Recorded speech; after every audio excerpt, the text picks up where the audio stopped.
Dimanche 3 mars 2019. Mesdames, Messieurs, bonsoir. Bienvenue à toutes et à tous dans cette édition d'information sur la télévision Labari. La grève de 3 jours prévue à partir de demain 4 mars par le syndicat national des agents de la justice, composé essentiellement des greffiers des différents tribunaux de la place, n'aura pas lieu. Cela suite à un accord signé entre la chancellerie, entendue par là le ministère de la Justice, et le dit syndicat. L'accord est intervenu hier après-midi. La cérémonie nous est résumée par nos reporters Sadou Doumi et Nasser Dantof.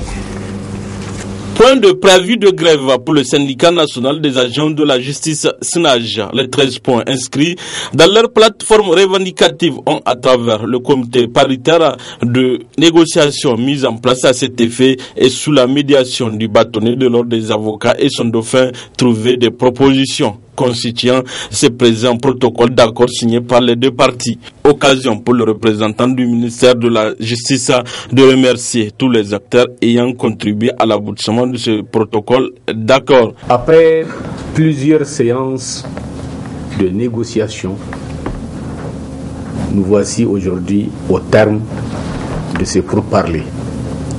Cela a abouti, comme vous le savez, si heureusement, à un protocole d'accord. Au niveau du ministère de la Justice, nous ferons tout, évidemment, pour respecter toutes les dispositions de ce protocole. Je voudrais donc, au nom du ministre de la Justice, garde des Sceaux, remercier d'abord le barreau, représenté par le bâtonnier et le dauphin,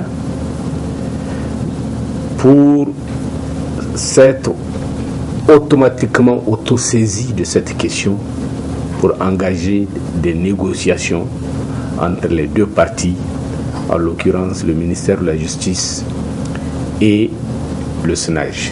Après la signature de ce protocole, le SNAJ s'engage à suivre de près l'entière exécution du protocole. Je pourrais dire que le protocole d'accord, c'est une très bonne chose, parce que ça permet de lier les parties. Mais je pense que l'idéal serait pour nous de construire cette maison commune-là en respectant nos engagements. C'est ça l'idéal pour moi. Il ne suffit pas aujourd'hui qu'on passe dormir sous nos lauriers, il faut qu'on fasse ce suivi de ce protocole d'accord, qu'on a eu vaillamment. Et mes félicitations vont aussi aux bâtonniers et aux dauphins qui nous ont accompagnés dans cette médiation pour qu'on puisse aboutir à ce résultat. Je remercie aussi d'autre part l'administration de la justice qui a bien voulu mettre du sien quand même pour l'aboutissement de ce dénouement heureux de cette question. Et nous aimerions que maintenant que nous conjuguons nos efforts pour pouvoir aller aussi très loin. C'est ainsi qu'un comité de suivi de l'exécution du présent protocole d'accord a été mis en place. Le BEN SNAJ a donc décidé de suspendre son mot d'ordre de grève de 5 jours prévu du 4 au 8 mars prochain et invite par conséquent tous ses militants à reprendre le chemin du travail dès ce lundi 4 mars. Les journées d'action citoyenne vont bientôt reprendre à partir du 15 mars prochain, notamment. L'annonce a été faite hier dans une déclaration rendue publique par le cadre de concertation et d'action citoyenne des organisations de la société civile nigérienne qui ont contesté toute l'année 2018. Durant certaines mesures fiscales contenues dans la loi de finances 2018, ils décident donc, ces organisations de reprendre les journées d'action de contestation, cette fois-ci contre les mesures fiscales contenues dans la loi des finances 2019. Mais bien au-delà, le résumé de cette déclaration avec nos reporters Aboubakar Souley et Abdul Razak Hamidou. C'est d'un ton sérieux que ces acteurs de la société civile, réunis au sein du cadre de concertation et d'action citoyenne, ont tenu cette déclaration. Depuis le 6 octobre 2018, les organisations membres du cadre de concertation et d'action citoyenne ont marqué une pause dans l'organisation des journées nationales d'action citoyenne. Mais elles sont restées mobilisées et actives sur divers fronts, disent-elles, de Tillabéri à Difa, d'Agadez à Zender, continuant à dénoncer les dérives du régime en place. Au cours de ces 5 mois de pause, les Nigériens et les Nigériennes ont certainement pu mesurer combien il est nécessaire de poursuivre les journées d'action citoyenne partout dans le pays. Car au cours de ces 5 mois, le régime en place n'a laissé aucun répit à personne, poursuivant inlassablement sa politique répressive et de pillage des ressources du pays. En novembre 2018, l'Assemblée nationale a adopté, les yeux fermés et sans aucun changement, le projet de loi des finances 2019 soumis par le gouvernement. Ces acteurs de la société civile ont pris une résolution, celle de relancer à partir du vendredi 15 mars 2019 les journées d'action citoyenne pour dénoncer vigoureusement l'arbitraire, l'impunité, l'injustice, la corruption, la concussion et le népotisme qui ont pris une ampleur jamais égalée dans le pays et sont même en passe d'être érigés en normes dans la gestion des affaires publiques à tous les niveaux.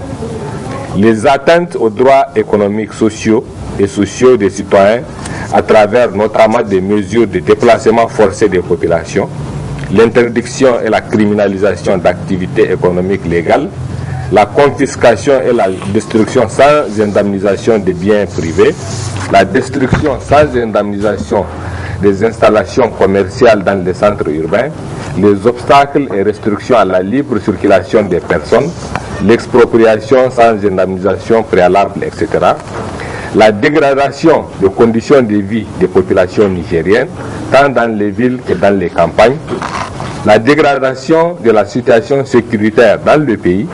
Par conséquent, le cadre lance un appel à la mobilisation générale partout dans le pays pour une mémorable journée d'action citoyenne le vendredi 15 mars prochain pour exiger la libération immédiate de leurs camarades encore détenus et dire non aux mesures antisociales contenues dans les lois de finances 2018 et 2019.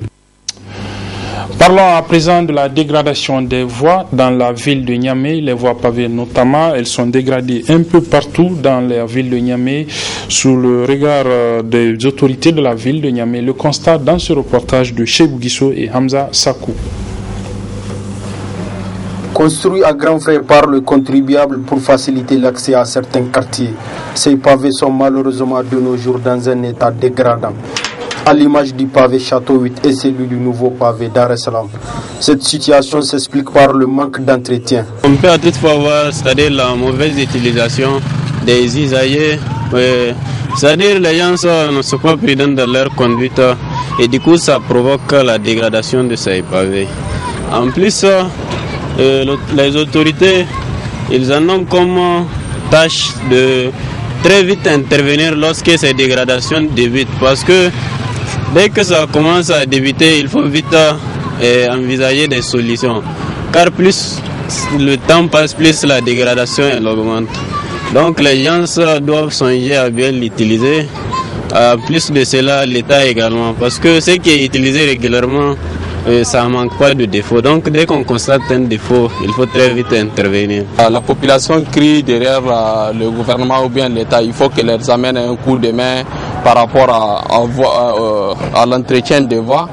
Mais ce n'est pas une affaire du gouvernement seulement. C'est une affaire de toute la population. Par exemple, là, je prends la voie pavée qui est faite, qui quitte le rond-point Siké pour aller jusqu'à la station Bobiel. Donc vous voyez, ça a des coûts énormes qui a été fait. C'est un investissement fort que l'État a pu faire. Mais la population, elle aussi, elle doit accompagner l'État. L'état dégradant de ces voies cause beaucoup d'accidents et parfois mortels. Pour cela, il est urgent de les réparer, mais aussi de veiller à leur entretien. Voilà, en lieu et place de l'invité de chaque dimanche que reçoit la télévision Labari, nous vous proposons ce soir un entretien accordé justement à la télévision Labari par le secrétaire général du Forum de la Société d'Afrique de l'Ouest, FOSCAO, M. Komlan Messi. Il évoque notamment le rôle d'acteur de développement que jouent les organisations de la société civile dans nos différents pays. C'est pourquoi il estime donc que les pouvoirs publics, plutôt que de prendre ces organisations de la société civile comme des ennemis, ils doivent les considérer comme leurs partenaires. M. Komlan Messi est interrogé par Hassan Saleh Mustafa. Très bonne réception et bonne suite des programmes. Le FOSCAO, comme le nom le dit, on couvre vraiment toute l'Afrique de l'Ouest et on chapeaute tous les pays de la CEDEAO. Et donc le FOSCAO veut aussi promouvoir une société civile qui contribue, qui soit dynamique, qui soit consciente de son rôle dans la société. Et il est important aussi de rappeler que la société civile, ce n'est pas un parti d'opposition. Ce n'est pas le gouvernement, mais c'est un acteur de développement qui complète l'action gouvernementale et aussi bien dans tous les sens. On est apolitique, mais cela ne veut pas dire qu'on ne parle pas politique. On peut parler politique, comme on peut parler de développement, on peut parler d'économie, et ça fait partie du champ d'action de ce qu'on appelle la société civile. Et tout ce qui concerne la participation citoyenne au niveau des champs de développement, la société civile est là pour pouvoir travailler et également contribuer par des idées d'innovation, des idées de création de valeur pour que les citoyens puissent participer collectivement au développement de nos sociétés. Donc c'est ça aussi le rôle de la société civile. Et c'est important de comprendre ça, et on veut aussi amener ce message au niveau aussi bien des gouvernants, au niveau des partis d'opposition, au niveau de tous les acteurs, que c'est important de travailler les mains dans les mains, parce que chacun a sa contribution à faire pour le développement de notre société. La société civile joue peut-être, on peut dire, un rôle de guide pour les gouvernants. Guide, évidemment, la société civile n'est pas là pour prendre le pouvoir du tout. C'est un contributeur de développement. Donc, quand on parle de guide, on n'est pas nécessairement les garants de la vérité absolue, parce que quand on est dans une société, il y a une diversité d'opinions qu'il faut accepter. Cela veut dire qu'on peut avoir des opinions contraires, mais le plus important, c'est de pouvoir s'asseoir et de confronter les idées, amener des solutions collectives. Donc la société civile ou bien le FOSCAO, ce que l'on promeut, c'est vraiment des discussions. Il faut qu'il y ait des débats dans une société, et c'est sain d'avoir des débats contradictoires, et de ces débats, généralement, on ressort une solution collective, consensuelle, une solution qui va garantir un niveau de paix et de sécurité dans toutes nos sociétés. Donc c'est vraiment ça. Au niveau de la CEDEAO qui comprend tous nos 15 pays en Afrique de l'Ouest, la CEDEAO a un règlement qui s'appelle le protocole de bonne gouvernance, de démocratie et bonne gouvernance. Et tous les pays de la CEDEAO ont signé ça. Donc cela inclut et implique aussi le droit du citoyen de pouvoir s'exprimer, l'accès à l'information et les règlements de toute dispute et tout ça là. Donc tous les pays sont d'accord pour pouvoir appliquer cela, et donc c'est dans ce cadre que le FOSCAO aussi agit pour inviter chaque personne, quelles que soient les opinions, à pouvoir entendre l'autre et écouter. Et il peut avoir évidemment les citoyens dans la sous-région ne jouissent pas nécessairement de la démocratie de façon égale.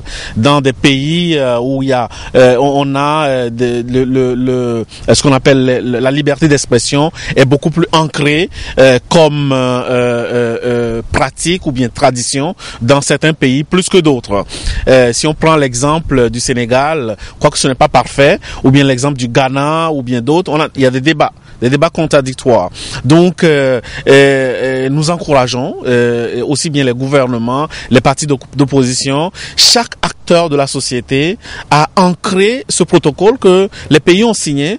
Il n'y a personne qui a forcé les États à signer ce protocole. Donc nous encourageons comme société à pratiquer cela. Et les débats contradictoires, cela veut dire que l'un a une opinion contraire à la vôtre.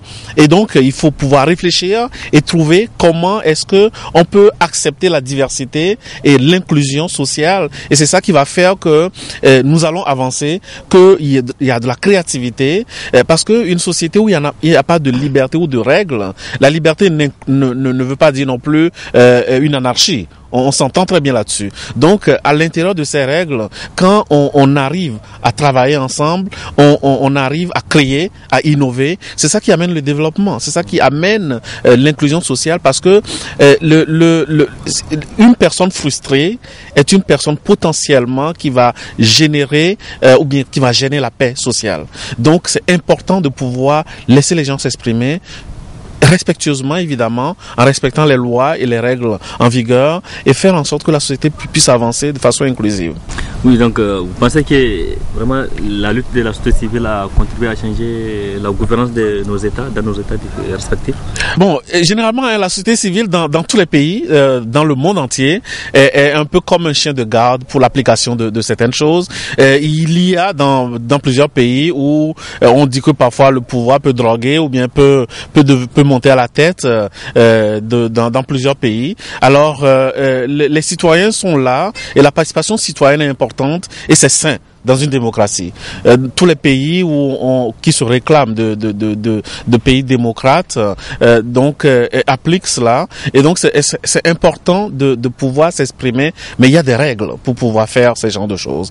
Et donc les organisations de société civile sont des organisations citoyennes qui doivent être transparentes aussi. Ces organisations, elles ont leur responsabilité aussi à assumer, leur rôle et responsabilité. Cela ne veut pas dire juste reprocher des choses au gouvernement, mais il faut se regarder aussi dans le miroir et appliquer les règles de saine gouvernance que l'on semble reprocher peut-être au gouvernement ou bien au parti d'opposition, etc. Donc c'est important qu'il y ait des chiens de garde partout, qu'il y ait des institutions importantes, des institutions fortes, et c'est les citoyens. Les citoyens doivent être vigilants pour pouvoir accompagner tous les organes ou bien tous les acteurs de la société pour pouvoir avancer. Et j'encourage vraiment les citoyens à pouvoir prendre la parole, à s'impliquer, à poser des questions. Nous avons des députés, les députés sont censés nous représenter, alors il faut poser des questions aux députés, et les députés, évidemment de façon respectueuse, et les députés vont se faire un plaisir de nous répondre. Plus on pose des questions aux députés, plus les députés vont se sentir concernés par les besoins des citoyens. Et c'est comme ça les sociétés, parce que la démocratie, si on la laisse traîner toute seule, elle va se salir. Donc c'est à nous, comme société, de nous impliquer pour que l'on puisse évoluer, et ça n'arrive pas du jour au lendemain. C'est étape par étape, on fait des acquis, on les digère, on les macère correctement et on avance. C'est ça. Oui, on va avancer, et dans cette lutte quotidienne, malheureusement les acteurs de la société civile dans plusieurs pays, comme c'est l'exemple ici au Niger, font face à des problèmes avec les autorités en place. Et comment vous réagissez face à ce comportement? De façon globale, et comme j'ai dit, au niveau de la CEDEAO, nous sommes une organisation régionale, et donc l'application de protocoles de bonne gouvernance, de démocratie et bonne gouvernance s'applique à tous les pays. Donc nous appelons tous les acteurs à respecter ces protocoles, à faire en sorte que quand il y a de l'expression qui est faite, il y a des règles, il y a des lois qui doivent être respectées, et l'abus de pouvoir non plus, et tout. Donc ça s'applique à tous les pays. On a signé, et les citoyens sont là aussi pour s'assurer que le protocole de bonne gouvernance et de démocratie de la CEDEAO soit appliqué.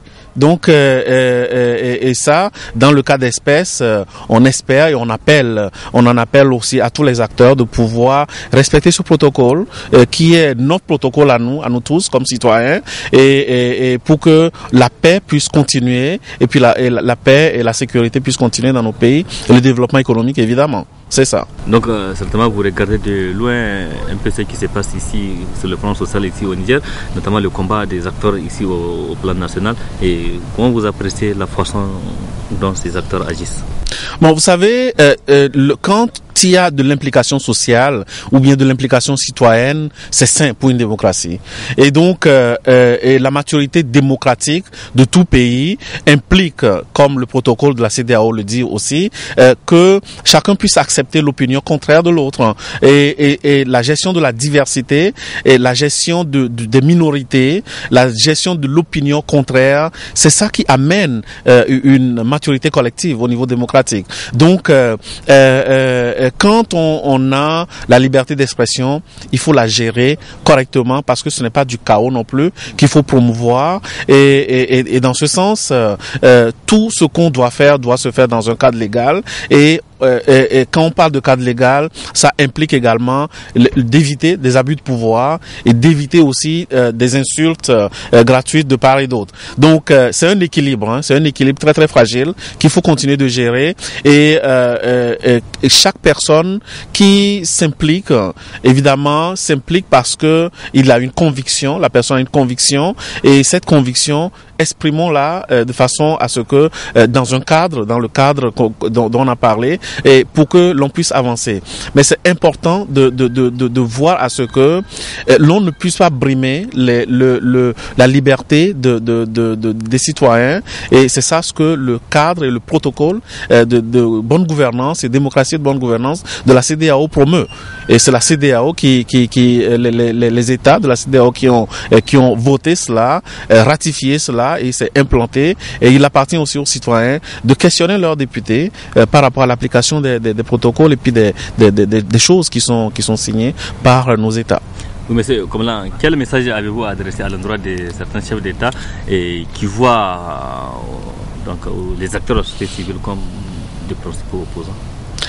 Bon, c'est très clair qu'il faut démystifier ce qu'est la société civile. La société civile n'est vraiment pas un parti d'opposition.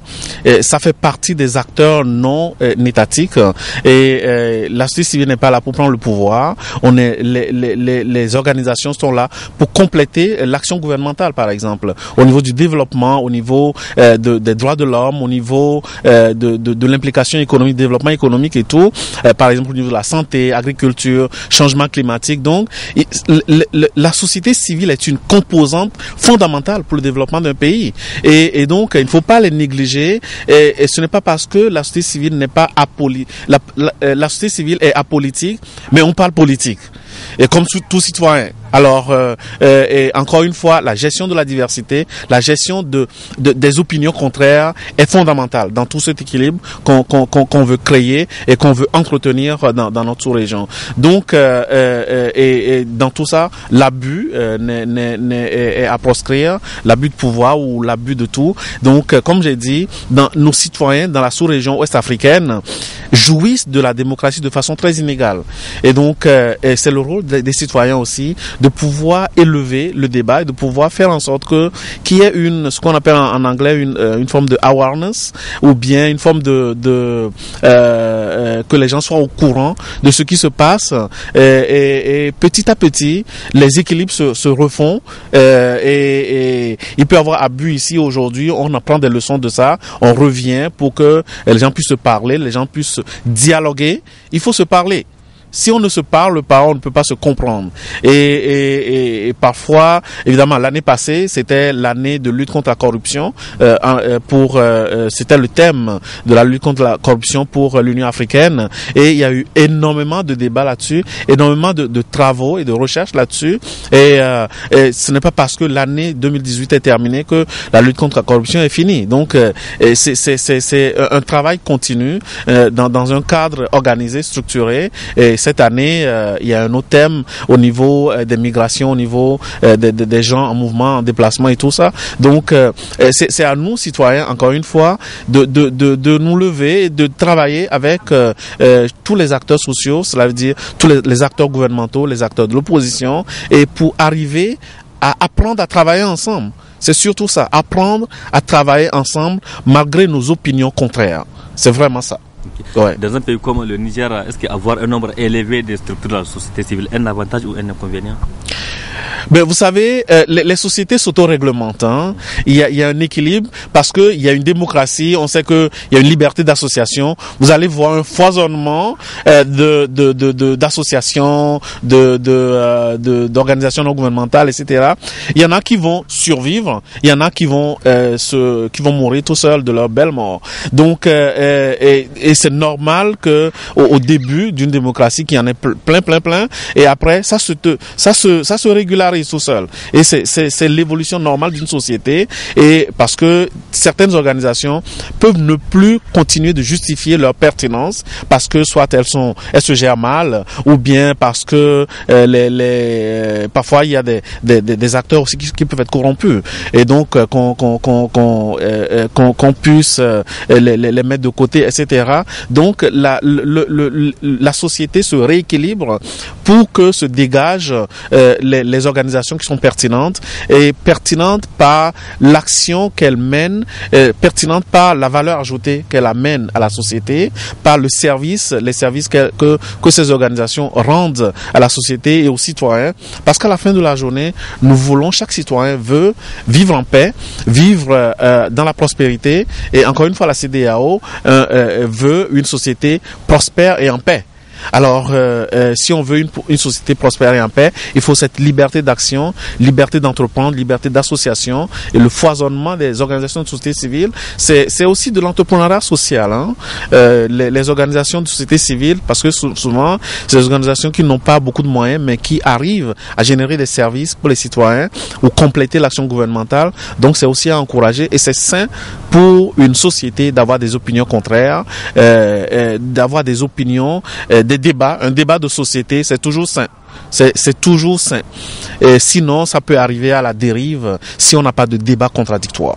Monsieur Koblan, pour finir avec vous, donc, comme vous êtes ici au Niger, quel est votre message à l'endroit de la société civile nigérienne? À l'endroit de la société civile nigérienne, c'est déjà première chose, comme je dis tout souvent, avant de vouloir balayer dans la cour de l'autre, il faut regarder chez soi. Donc, c'est devoir de se structurer, d'avoir des méthodes qui soient socialement acceptables, d'avoir une structure de gouvernance qui soit irréprochable.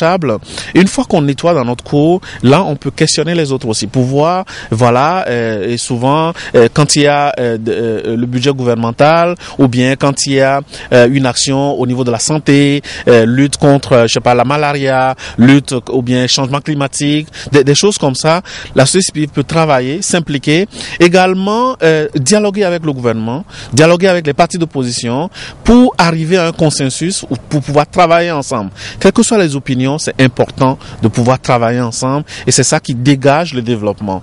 Et c'est pas parce que on a des opinions contraires qu'il faut être désagréable. Il faut voir à la fin de la journée le bien-être du citoyen et c'est ça qui va nous amener petit à petit à avoir un développement inclusif et à créer de la valeur, à créer de la richesse qui soit bien distribuée. Parce que dans une société où il y a des gens qui sont extrêmement riches et des gens extrêmement pauvres, ça crée une frustration. Et donc, nous encourageons aussi, au niveau du FOSCAO, les organisations de la société civile à entreprendre, les citoyens à entreprendre, à créer des entreprises. Parce que c'est l'entrepreneuriat qui amène la richesse. S'il n'y a pas d'entreprise, il n'y a pas d'employés et donc il n'y a pas de richesse. Alors donc, et ce n'est pas seulement le gouvernement qui va créer des emplois. Le gouvernement est un stimulateur d'un environnement entrepreneurial qui soit bien.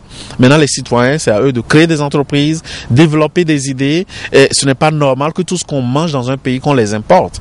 Les citoyens doivent s'impliquer pour pouvoir faire de la transformation locale et transformer nos produits. On a énormément de fruits et de légumes qu'on peut développer et amener et c'est ça qui va créer de la richesse, c'est ça qui va créer de la valeur et cette richesse, quand elle est bien distribuée, ça fait une société qui est inclusive, une société qui est heureuse, où tout le monde veut, à la fin de la journée, tout le monde veut manger son pain quotidien, c'est ça.